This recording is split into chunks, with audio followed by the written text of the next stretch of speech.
What's going on, guys? So today's going to be a little video on an entry-level drone, this Holy Stone HS260. Can you see? Under $100. And I went and flew it outside, and it was windy out, and it was not the best in the wind, and they don't suggest flying this in winds, really anything over 5 miles an hour. So I figure I'll talk a little bit about it inside and do a little indoor test. So we have this drone, and it comes with this little case, which is actually not too bad, pretty legit. And we have inside, we'll put that guy up there, there we go. We have a manual, user manual, which is important to read because I had no idea what to do with this. It's a Wi-Fi drone, so there's no GPS, so keep in mind, definitely not super simple to fly outside if you've never flown a non-GPS drone. So be mindful of that, new pilots. We have 2 batteries. This is what the battery looks like. So it's a small little light guy, pretty minor. You charge it with this little USB plug, probably takes under an hour. So that's actually a good thing. We have the controller right here. So that is the controller. We lift it up. We got this little holder, and this actually will hold my iPhone 13 Pro Max with the case. So that's actually a good thing. So it takes, I believe, 4 AA or AAA batteries, which were really challenging so they kept on wanting to pop out. But regardless, here's a little power button. Boom, we power that on. Batteries are installed. That's all we need to do for this. And then we have this little drone right here. So this is the drone. Boop, right here. I got my cat behind me paying attention because he is not a really big drone fan. But it feels, so the arms fold out. Boom, boom, boom. This is the drone. So it feels, you know, not super high budget, but it could be a lot worse. There's a little light in front, which I think powers on. I didn't even really pay attention to that. The battery's back here. There's a little button over here you depress and you pull out, and that is that. And I'm still not positive about the little getting started process. I believe I know. Simon is watching me, my kitty, my Siamese. He's right behind my camera watching intently because he knows something's going to happen. So I'm going to actually look at the instructions really quickly and tell you what it says to do. So it says to power on. So we powered on this by just depressing the power button, which is right here. That's on. So I know we got to connect to the Wi-Fi on my iPhone. So we're going to go into settings, go into Wi-Fi, and oh crap.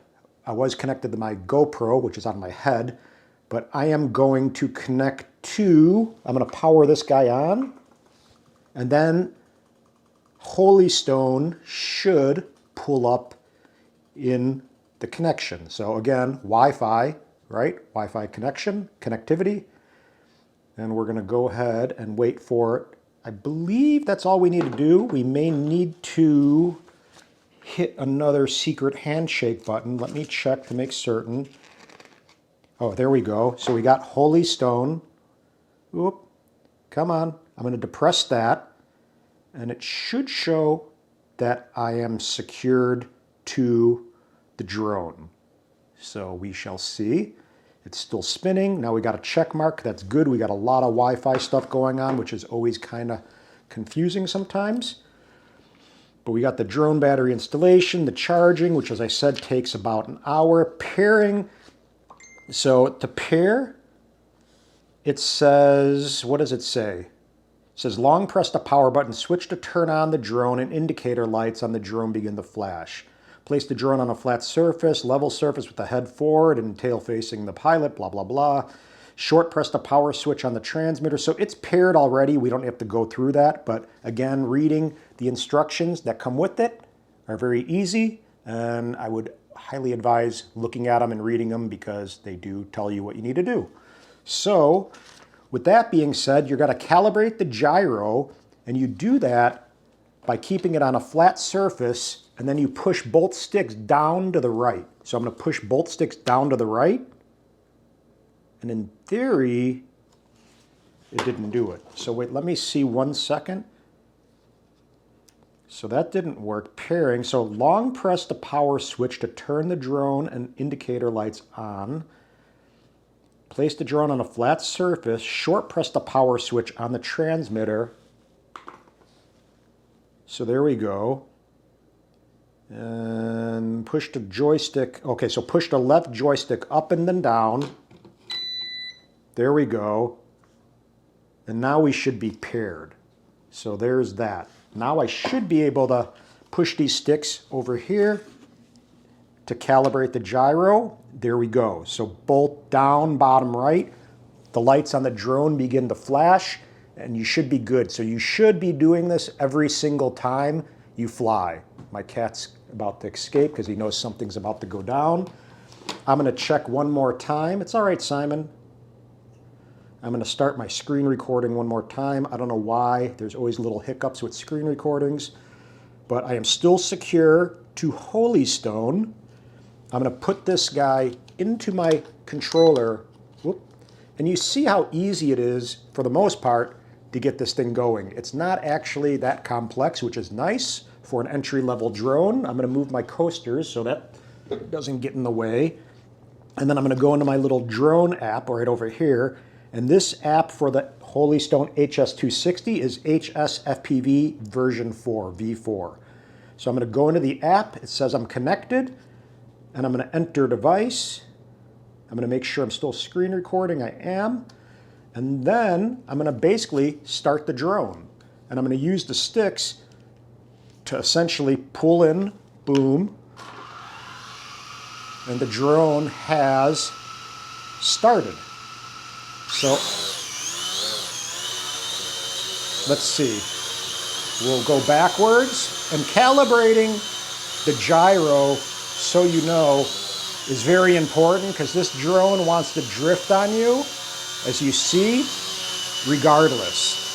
And if you don't calibrate it, it's going to really drift on you. And if you get winds involved over 5 miles an hour, guess what? It's not going to be an easy drone for a beginner to fly. So you see, kind of, whoa, it really wants to drift, and I would say that this drone is not super easy to fly. Let's go ahead and lower it. Boom, so that guy landed. But I would say the drone is not super simple to fly. It's a non-GPS drone, so it won't hover perfectly in place like a Mini 2 or Mini SE. And again, maybe the Mini SE, if you spend a little bit more, will give you a little bit easier first time flying experience because you're going to have to do less work. But this is a drone that will get you, honestly, to become a better pilot because you're going to have to do more to counter the drone and just kind of fly it more, actually. So I'm going to start it again. I'm going to fly around the apartment and see if I don't crash. So the goal is to not crash. And I'm going to calibrate it one more time just to make certain, because I need all the calibration I can get, because this drone is honestly not so easy to fly. So here we go. Prop started. And you can see there's a light on the drone. So you see the light. Kind of cool, right? Maybe flying at night. I'll go into my bedroom. There we are in the bedroom. Come cruise out. The cat probably is a little scared.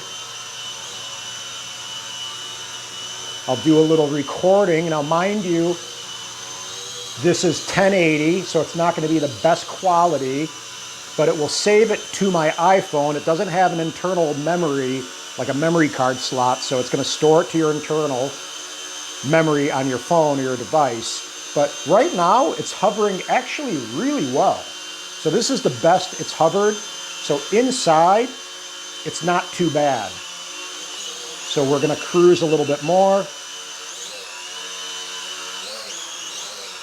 Let's go over here. Oh.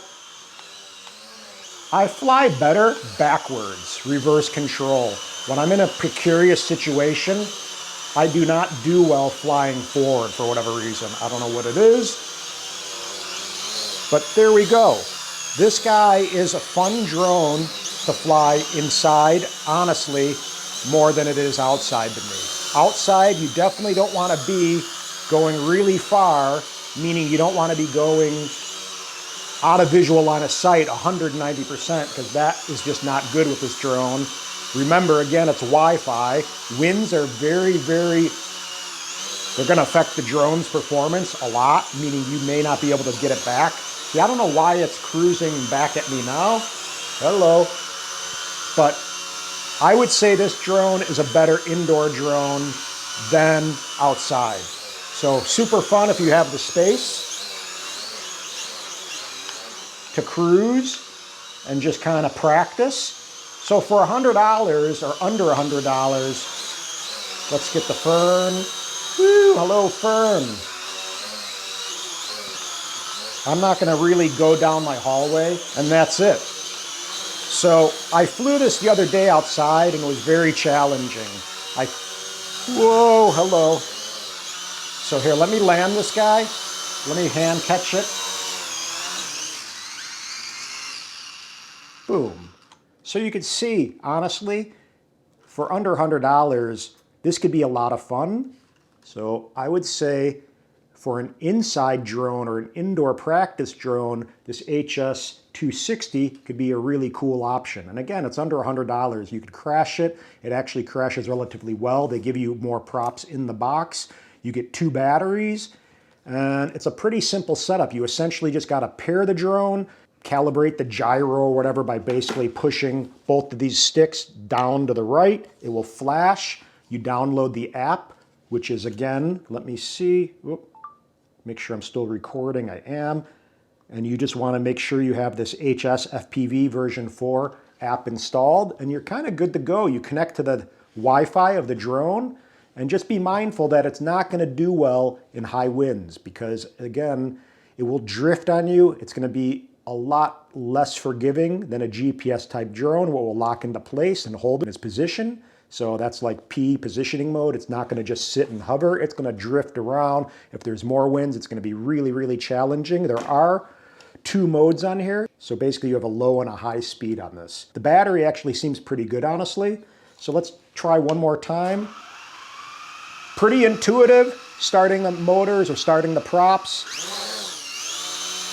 But I would definitely suggest doing what I said with calibrating the gyro every single time, because I think you need to make, I mean, this thing's hovering really good right now. So what I've noticed is that sometimes it hovers really well, only inside I should say, outside no, but then other times it just seems like it wants to drift and dance all over. So this is the drone. And you see, like, even doing something like that, it's not that simple. And I don't want to hit my Sony camera with this drone. But for whatever reason, you see, I'll let off the sticks and it wants to just cruise back. There we go. Oh. So this is it. This is the Holy Stone HS260. My advice would be it's a good drone to practice with and to practice your flying skills with. And you could actually just hit a little button right here. Boom, and it lands. So that's it. You hit a button, it lands. I can hit the button again and it will take off. I think, right? Come on. Maybe not. Oh, here. Wait, let me see. Well, let me see. I don't know why it didn't do it, but there is an up and down button on the remote that will take off and land. And it seems to work really well for landing. So take off one more time. The gimbal is going to be very wobbly, so just be mindful of that. It's not going to be like a 3-axis gimbal on a higher end drone. But if you're just playing around and practicing, who cares? So you can see you can kind of control it relatively easily and hand catch it. Boom. That's it. So Holy Stone HS260 for the win. I mean, For whatever it's worth, it's under $100. I would actually prefer to fly this guy inside as opposed to outside, as I said, but it is what it is. Not going to be great pictures because it's a low resolution camera, but you can move the camera down and up a little bit. You have the ability to get video and still shots and at least get the drone experience under your belt. And again, because it's a non-GPS drone, this will definitely help you out with your flying skills. But again, you may not want to work that much and you may want to just fly and get shots, so this may not be the call. But if you're wanting to actually play around and fly the drone more and have a little bit less, control from GPS, then this is a cool little option. So that's it, guys. Hopefully it helps you, and I should test some of these other guys out soon. I think the 720, which is their 4K drone, is going to be something that is a little bit more appealing for me, so stay tuned for that, and that's it. Peace.